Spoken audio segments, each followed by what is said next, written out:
Fala pessoal, tudo bem com vocês? As lições das Copas para o brasileiro. A sequência que pode salvar o time. E o Memphis, hein? Tá voando e já postou. Tá chegando a hora. Ah, eu tô ansioso, você tá? E vamos lá, vamos pra cima. Vamos falar das lições que as Copas trouxeram para o Corinthians visando o Campeonato Brasileiro. Sábado, vocês sabem, tem o Atlético Goianiense. E eu acompanhei atentamente a entrevista coletiva do Ramon Dias com o Breno Bidon. Vocês também devem ter acompanhado, pelo menos alguns cortes, alguns trechos aí exibidos nas redes sociais, né?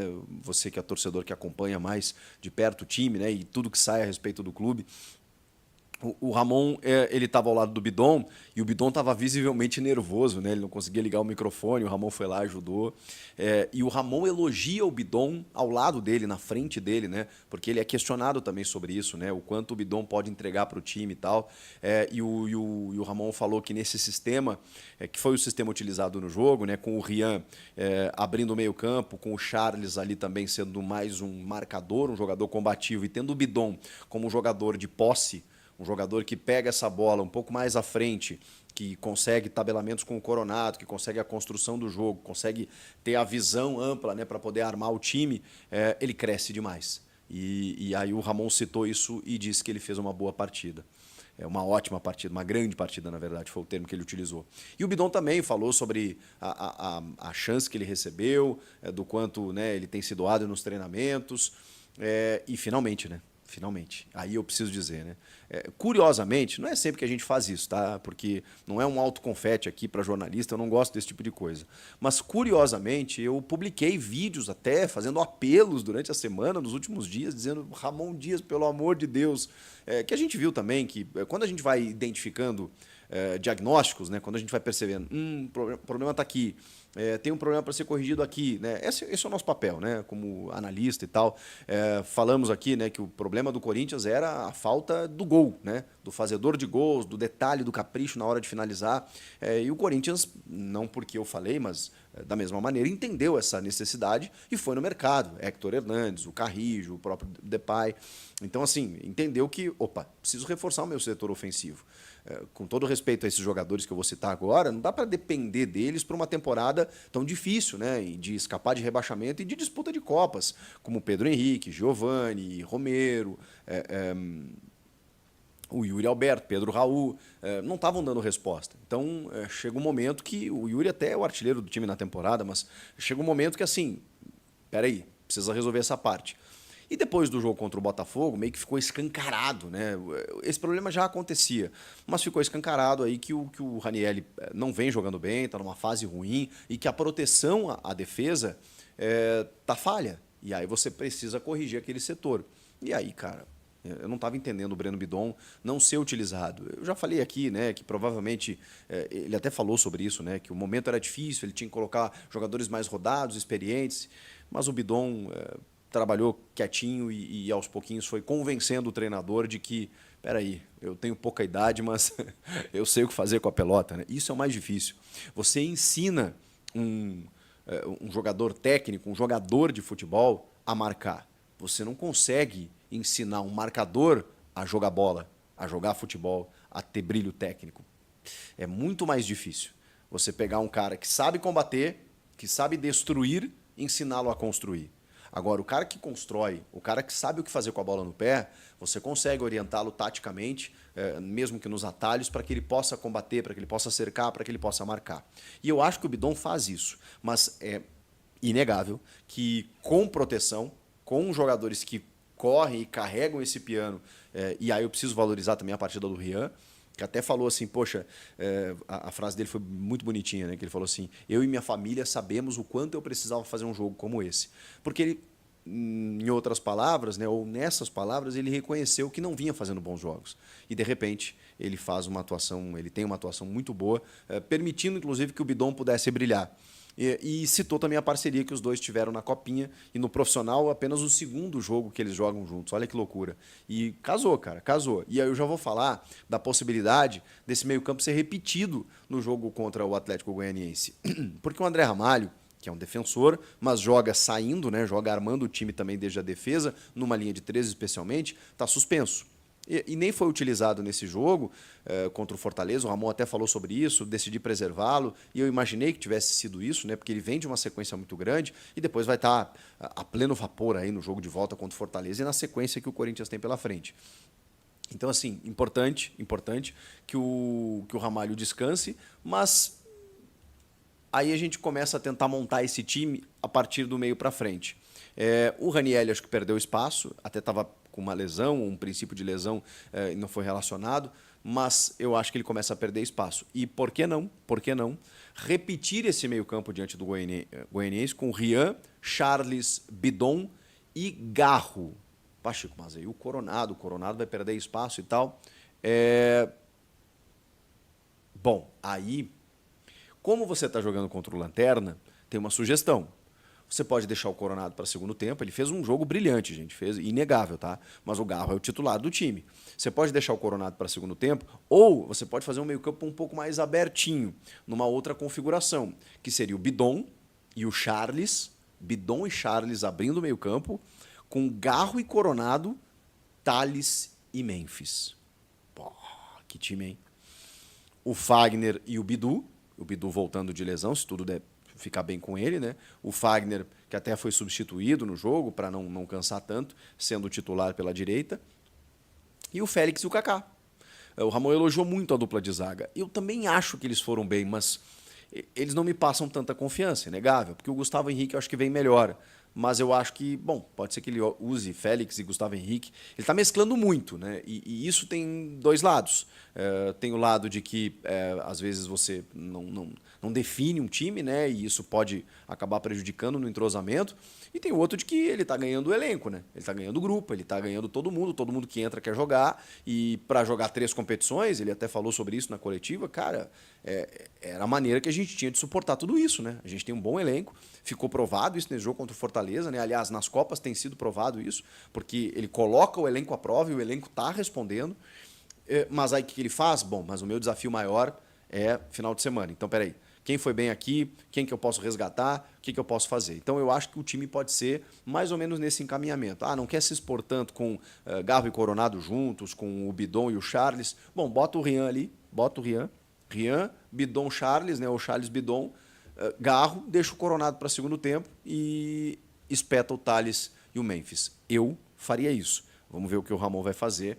Mas o Ramon também, só para fechar esse assunto das lições das Copas, voltou a bater na tecla do espírito das Copas, de como os jogadores se entregaram, se doaram nesse jogo e que essa postura ela precisa ser repetida no Campeonato Brasileiro, porque é uma preocupação. É uma preocupação, mas eu já vou falar sobre uma possibilidade muito grande do Corinthians sair dessa situação. Os bastidores do clube, do time, né, foram revelados na Corinthians TV depois da vitória. E aí a gente vê um discurso muito forte antes do jogo, né, dizendo é o dia de fazer história, tem que fazer história. Todo mundo dizendo, vamos lá, dar o máximo e tal. Aquele discurso que eu imagino deve acontecer todo o jogo. Mas quando vence, né, a gente entende, pô, que legal, né? Que deu certo, né? Funcionou, os caras estavam com sangue no olho. E o resultado prático a gente viu no campo. E depois do jogo, o Emiliano pede a palavra, o Ramon também, né? O Ramon também discursa, mas eles falam assim, cara, não é fácil ganhar aqui. Não é fácil. Bom, há 6 meses que o time não perdia em casa. Não é fácil ganhar aqui.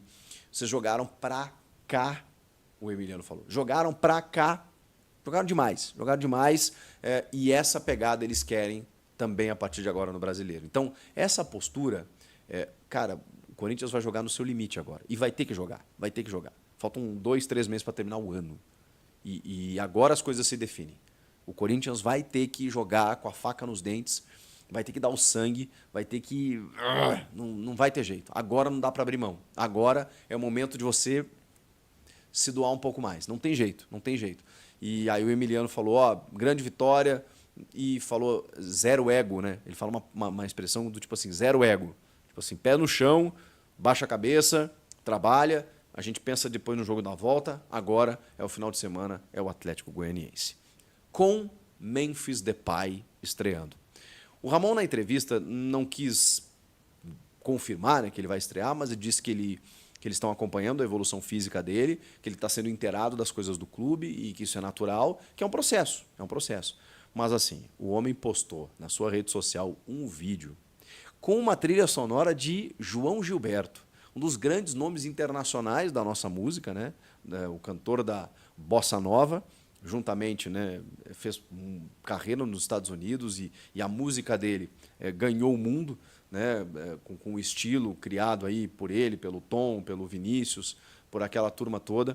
E como o Depay é um cara musical, né, digamos assim, ele é um cara que faz música, compõe música, e já tinha colocado Águas de Março, ó, tô vendo um padrão aí, tô percebendo um padrão, já tinha colocado Águas de Março embarcando da Holanda para cá, agora ele usa uma música do João Gilberto. Olha que loucura. E se exercitando.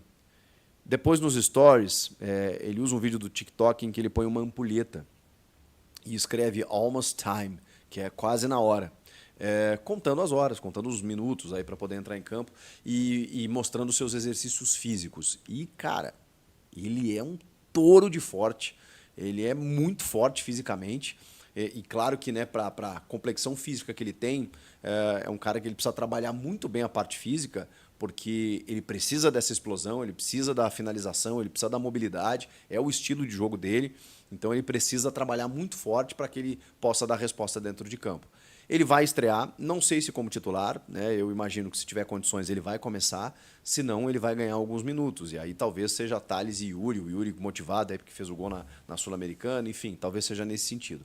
Mas o Memphis vai estrear diante do Goianiense e depois vai jogar contra o Fortaleza na semana que vem. Muito legal, cara, muito legal. Ele está enchendo a timeline dele, né, do Instagram, de postagens sobre o Corinthians, está muito empolgado, muito envolvido e está disposto a tirar o Corinthians dessa situação.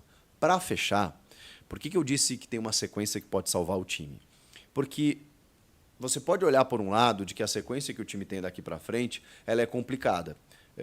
No Campeonato Brasileiro não tem facilidade. Até esse jogo contra o Lanterna aí é aquele jogo que, se ele não é difícil pelo adversário, está vivendo um mau momento, ele é difícil pela pressão psicológica de você ser obrigado a vencer um rival dessa maneira pela tua necessidade e porque os caras são mais frágeis. Então, e essa afobação, né, essa pressão, ela pode complicar.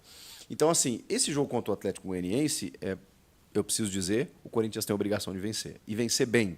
Depois disso, o Corinthians sai para jogar com o São Paulo, não no Morumbis, no Mané Garrincha, mas é torcida única do São Paulo. Foi aprovado assim, pelo menos. Isso deixa o Mané Garrincha num campo neutro? Eu acho que sim, pelo menos um pouco. Mesmo que a torcida seja do São Paulo, não é a casa do São Paulo, não é o Morumbis, não é um estádio envelopado com as cores do São Paulo, não é onde o São Paulo se sente em casa. Então, eu acho que isso pode dar uma equilibradinha no que vai acontecer no campo. E aí, quem sabe, o Corinthians pode voltar até com um empate, por que não? E pode até vencer o jogo, né? Claro, mas eu acho que o empate não seria mau resultado nesse jogo. Depois, aí o Corinthians tem uma sequência em casa, olha que interessante. Ele tem o Inter, num sábado, dia 5 de outubro, às 7 da noite, e o Inter nunca tinha vencido lá, venceu no ano passado, mas em 10 anos do estádio nunca tinha vencido, em 9 anos, né? E então, no histórico, né, o Inter tem desvantagem jogando com o Corinthians em casa. Vamos ver. Depois o Atlético Paranaense em casa. Então o Inter tem... O Corinthians, vamos lá. O Goianiense agora, que é o Lanterna. Depois ele sai para jogar com o São Paulo, aparentemente num campo neutro. Depois 2 jogos em casa contra Inter e Atlético Paranaense. Vai me dizer que essa sequência não é uma sequência super conquistável, vencível em todos esses jogos? Pode ser que ele não ganhe todos, mas que são jogos vencíveis, que são jogos em que o Corinthians pode muito bem vencer, não há nenhuma dúvida. Chico, mas vencer, ele pode em qualquer jogo, até contra o Botafogo. Tá, eu sei, vocês me entenderam. São adversários em que o Corinthians, pela evolução que mostra, pelas contratações que fez, pode muito bem vencer. E se ele vencer os 4, talvez nem os 4, tá? Se ele conquistar, sei lá, 8, 9 pontos aí, desses 12 que ele vai disputar, tá bom, né, gente? E dá para fazer isso? Muito, muito. E aí depois do Inter e do Atlético Paranaense, aí o Corinthians tem o Cuiabá fora. Gente, o Cuiabá é o vice-lanterna. O Cuiabá tem um saldo de menos 15. O Cuiabá está sendo atropelado por todo mundo. Foi agora pelo Inter, essa semana, já tinha sido pelo Palmeiras. Então, assim, mesmo fora de casa, dá para ganhar. Então, ó, vamos lá. Goianiense lanterna em casa. Sai para jogar com o São Paulo, mas aí no Mané Garrincha. Depois, Inter e Atlético Paranaense em casa e Cuiabá fora. Dá ou não dá para fazer uma belíssima pontuação e sair da zona? Depois é o derby contra o Palmeiras, que é na Neoquímica Arena. Mas aí o time já pode estar numa confiança muito grande. Pode estar fora da zona, pode estar com o Memphis voando, sei lá, não sei o que vai acontecer daqui 5 jogos. Mas eu nem vou citar o derby, porque aí eu sei que é um encontro interplanetário, tudo pode acontecer. Mas até lá, o Corinthians tem uma sequência para respirar. Você está confiante? Você acha que pode acontecer?